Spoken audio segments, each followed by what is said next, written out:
धोने से परेशान है, चिकनाई छूट नहीं रही, कुछ भी बर्तन में जल जाता है वो छूट नहीं रहा, तो आप ये यूज़ कर सकते हैं गेबी का क्विक क्लीन स्क्रबर।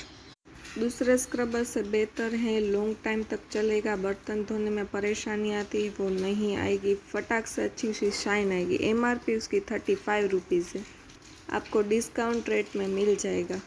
आप इसे नॉनस्टिक बर्तन में यूज़ नहीं कर सकते, उसके लिए परफेक्ट होल्ड है, इजी टू यूज़ है, लंबे टाइम तक चलेगा, कोई इश्यू नहीं आया। मैं पर्सनली उसे 3 मंथ से यूज़ कर रही हूँ। नॉनस्टिक बर्तन के लिए अलग सॉफ्ट वाला स्क्रबर आता है। आप देख सकते हो पैकेजिंग भी बहुत ज़्यादा अच्छी है, उसकी क्वालिटी भी बहुत अच्छी है, ग्रिप अच्छी है, तो आपको इजी टू यूज़ है। गेबी का ये स्क्रबर यूज़ करने पर आपको स्टील का स्क्रबर यूज़ करने की ज़रूरत नहीं पड़ेगी। एक बार ज़रूर से ट्राई करें, मेरी तरह आपका भी ये स्क्रबर फेवरेट बन जाएगा।